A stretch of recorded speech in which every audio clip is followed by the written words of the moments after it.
Today on This Sonic Obsession, our favorite jazz fusion albums. A few of them, anyway.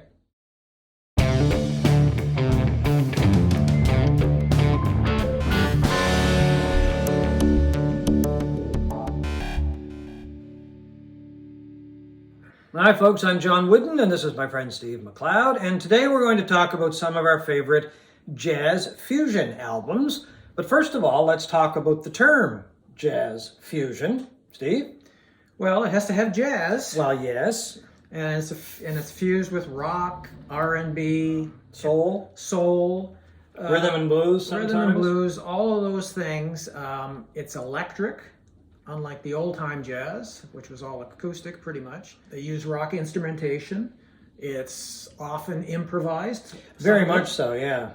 And that's basically it. And very intricate, I think, is another thing to throw. Yes. Not always, but sometimes, because I know when I listen to some jazz fusion albums, it's like, whoa, how do they play this stuff?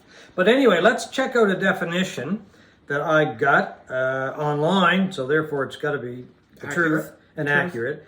Jazz fusion, also known as fusion and progressive jazz, is a musical genre that developed in the late 60s when musicians combined jazz harmony and improvisation with rock music, funk, and rhythm and blues. Electric guitars, amplifiers, and keyboards that were popular in rock and roll started to be used by jazz musicians, particularly those who had grown up listening to rock and roll. And the term jazz rock is sometimes used as a synonym for jazz fusion and for music performed by the late 60s and 70s era rock bands that added jazz elements to their music. So in other words, you'd put Steely Dan in that group, right? I wouldn't put Steely Dan in that group. No, not at all. Not in your life or mine either. Duster is an album by vibraphonist Gary Burton that was recorded in 1967 and released on RCA, and it features Burton with electric guitarist Larry Coryell, Steve Swallow on bass, and Roy Haynes, a legendary drummer. And it is considered one of the very first jazz fusion albums, and it peaked at number 15 on the Billboard Top Jazz Albums, but that's probably because of its jazz roots and the players that were on it. Mm-hmm. And Coryell, sometimes called the godfather of fusion, referred to a generation of musicians who had grown up in rock and roll when he said, "We loved Miles, but we also loved the Rolling Stones." So I think that's really a good way to look at it. All right, we're going to name 5 each, unless John cheats. And I might. In reverse order, my first at number 5 is Lotus by Santana.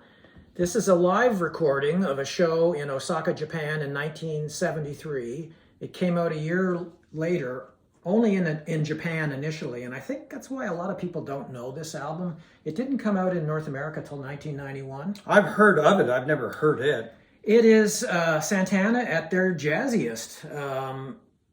Most of the original band had gone, leaving obviously Carlos Santana at the helm and Mike Shreve, the drummer, and Jose Chapita Arez on percussion. Yeah.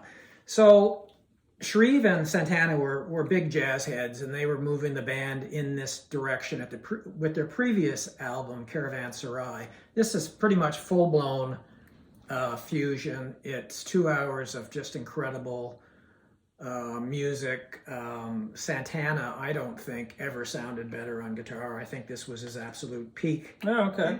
It's become one of my favorite live albums too, and I think it's often not remembered as such by other people because of the fact that it took so long for it to be released in North America and in most of the world. My first choice goes to one of the great jazz fusion groups of all time, Return to Forever.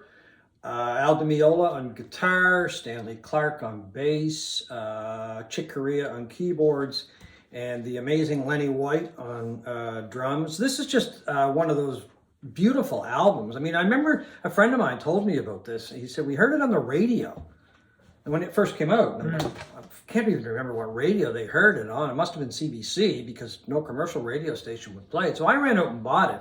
And it's been on and off my turntable ever since. It's just, I mean, great musicians, and it's just a really, really great album as far as listening to. Lovely cover, too. Yeah, it's a great cover. And the musicians on this, they've all gone on to stellar careers in in jazz. Chick Corea died, what, about a year and a half ago, I believe, something like that. I saw Lenny White and Stanley Clarke, and that's one of the reasons that I did choose this album, because I kind of have a real interest in them. I saw them live at the Blue Note News Jazz Club in New York. Lenny White and Stanley Clarke playing with another musician, and it was just incredible. It wasn't so much fusion that night as that album is, but I was not far from Lenny White, and I couldn't believe the sound, the big sound that he got out of those drums, and he looked like he was just tapping on them, and he made it look so easy. He made it look easier than me having a drink of wine or something. He was that good, and he got such a big sound out of it, along with Clarke, of course, on bass. So that's my first choice, Romantic Warrior by Return to Forever. Right. And one of the albums, actually, that instilled my like of jazz fusion, right? One of the early albums I listened to, and it kept that interesting. My number 4 is Hot Rats by Frank Zappa. Some people might object to that. I don't know, but this came out in 1969, and it's one of the earliest fusion albums that I ever heard. It's got the scuzzy guitar of Frank Zappa and the great jazz improvisation of Jean-Luc Ponty on violin, the great French violin player. And it is just an absolutely tour de force album, perhaps my favorite Zappa album. Of course, it's best known for Willie the Pimp with Captain Beefheart on vocals. But, Zappa is improvising throughout this. I think there's a theme on a lot of the albums that we seem to be picking is really good jazz violinists playing on that, and Ponty is tremendous on this. No, well, he was an amazing violin player, yeah. Hot Rats. Okay, well, anyway, we're talking about violins. Let's move into my next choice, and it's Birds of Fire, Mahavishnu Orchestra.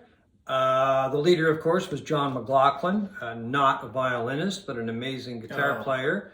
But the violinist on this album was a chap named Jerry Goodman, who had been in one of the jazz rock bands that we were talking about earlier, and actually one of my favorite jazz rock bands, The Flock. He was just an incredible violin player, so McLaughlin, when he was putting together Mahavishnu, got Goodman from somewhere. I'm not sure if he was still with The Flock or not, and Jan Hammer's on that group, who had played, of course, with Jeff Beck. Billy Cobham on drums, an amazing drummer, and the bass player was Rick Laird. So anyway, McLaughlin brought together all of these great musicians and put out this album, which I got to admit, the first time I heard it, I'm like, whoa, what is this? It was just so much energy, so bang, bang, bang. It was like over the top, I guess is probably a good way to describe it. But then I came to appreciate their musicianship and the music that they were making. Don't get me wrong, some of it does still come off as being a bit too loud, a bit too abrasive, but it's just an incredible album with incredible musicians. Well, they talk about the heaviest bands of the 1970s, and everybody says Zeppelin and Black Sabbath and all these hard rock bands. Mahavishnu was as heavy as you could get. These guys apparently, and I was never lucky enough or crazy enough to see them live, because apparently they played at insane volumes. Probably, yeah. And John McLaughlin has to be one of the earliest shredders out there. Yeah, and his speed and technical ability on guitar is just astonishing. Well, Jeff Beck says that he was one of his big influences, main influences when he turned to jazz fusion. And then they made this album with George Martin as a producer called Apocalypse. Mahavishnu, and it was with an orchestra, and it was not quite a 180, but a huge turn, taking Birds of Fire and comparing it to Apocalypse. Still, just a tremendous album in its own right, though. Just a whole lot different. Okay, well, my third choice is Mahavishnu, Inner Mounting Flame. It was Mahavishnu's debut, came out in 1971. It slightly edges out Birds of Fire for me. I find the opener, the title track on Birds of Fire, to be a little harsh at times. This is just, again, this amazing combination of virtuosity by all of the players. McLaughlin's guitar is heavy as thunder, that also could be really delicate and beautiful. Just an incredible guitar player. And this is the number 3 album on my list. Okay, and still with John McLaughlin. See, the name keeps popping up. My next choices, and this is where I'm going to sneak in an extra one. Okay. I'm going to pick 2 Miles Davis albums. First of all, because I like both of them a whole lot.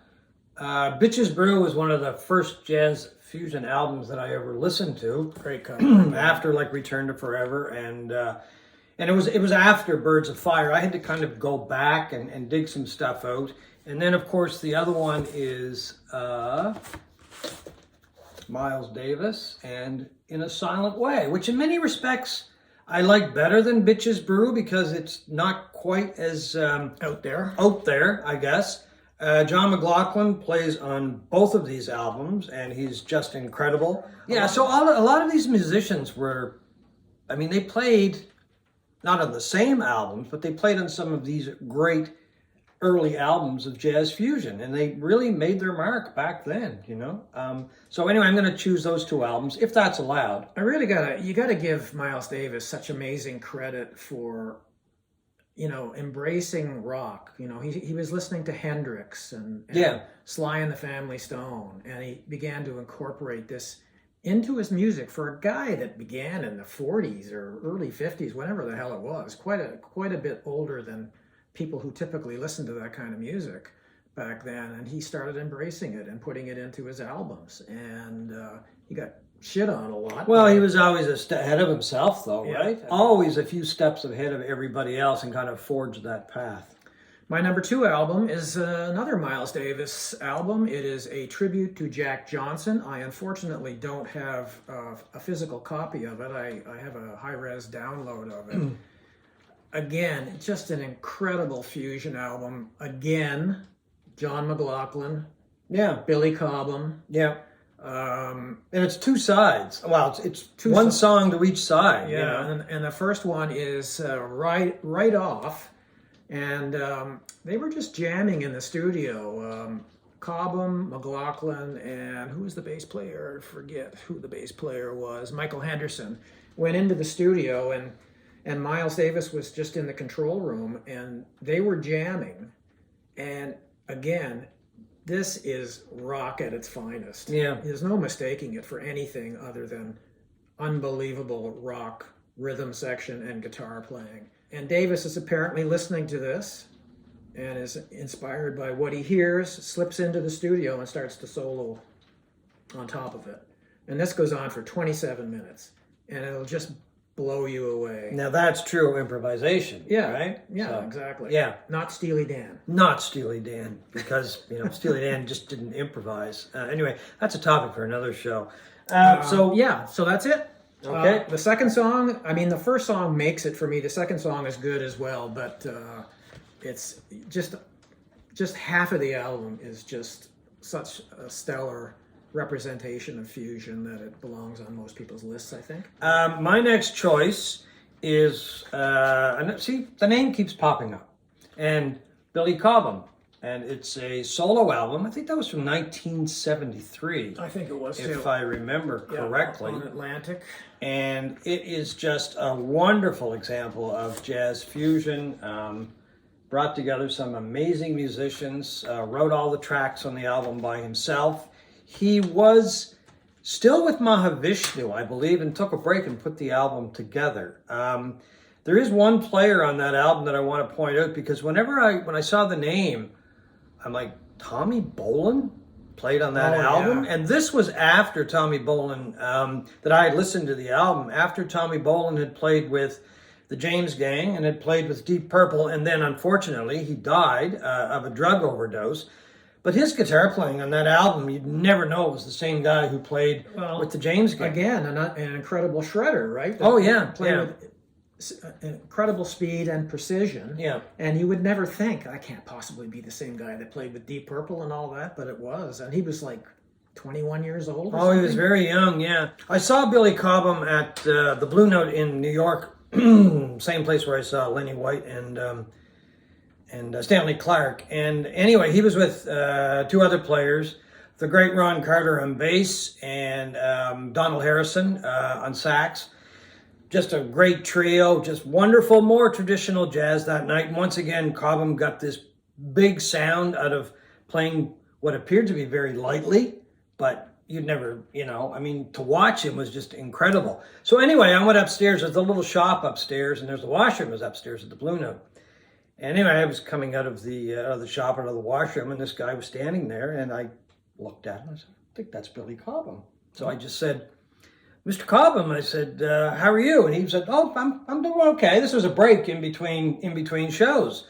I was talking to the guy for about, 10 or 15 minutes. And he was just a wonderful, wonderful gentleman. And he just seemed so happy that somebody had recognized him and said, how are you? And wanted to talk about and music. And that's all we talked about was music. And we went back to his early days and his Mahavishnu days and playing with Miles. And we covered a lot of ground in about 10 or 15 minutes. And I've often remembered that because he was just so warm and engaging and just a great gentleman, just a wonderful guy. My favorite fusion album of all time is Jeff Beck's masterpiece, Wired, came out in 1976.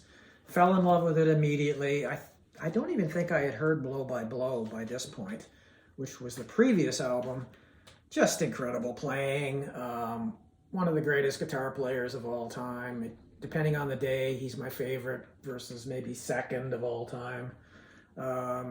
And it is just the definition of fusion for me, rock fusion. It's a rock album, it's a jazz album.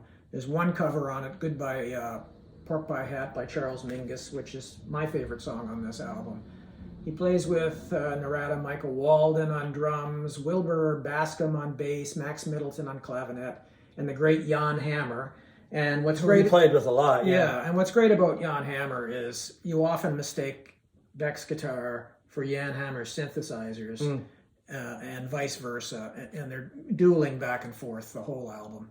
Just an absolute fantastic album and my favorite fusion album ever. Yeah, I think one of the reasons that we both like Jeff Beck and his work that he did in jazz fusion, and maybe it's because he was a rock musician, and then became a jazz fusion artist, right? And I'm thinking he's the first one that I can remember that actually did that, like someone who had quite a high profile in rock music anyway.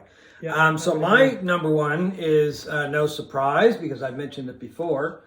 Jeff Beck's Blow by Blow. It came out in '75, the year before Wired. This is the one that just kind of opened the door for me when it came to not only jazz fusion, but I think jazz in its entirety, because I didn't really listen to a lot of it before that. So was there a cooler guy and a cooler well, I don't guy? think there was a cooler guy either. And that's produced by, as was Wired, by George Martin. Yeah, he did a masterful job. Yeah, and a number of the musicians that are on that album are on Wired as well. So those two albums together, they're amazing. Not a bad note on either album. I do have to sneak one album in here. So I guess I've got... You snuck two in. Well, this one is just a kind of a nod to Weather Report, because I think talking about jazz fusion and not talking about Weather Report would really be unfair, because after Return to Forever, probably my favorite jazz fusion band, this is an album that came out, I don't think it was ever released on vinyl. It's a CD I picked up, double CD I picked up a few years ago, live and unreleased recordings by Weather Report. And it is just incredible, because this is a band that really hummed when it played live. And there's one guy on this album that makes every song he plays on just stand up on its own, and that's the percussionist Alex Acuna. I sometimes will just listen to songs that Alex played on, because he was just an incredible percussionist. And on this album, like the rest of the band, he shines and he lifts every song he's on that album just to a higher degree. So anyway, folks, we hope you have enjoyed our look at jazz fusion. I snuck in a couple extra ones. And anyway, I think Steve will forgive me. But anyway, I hope you've enjoyed it, and thanks for watching this Sonic Obsession.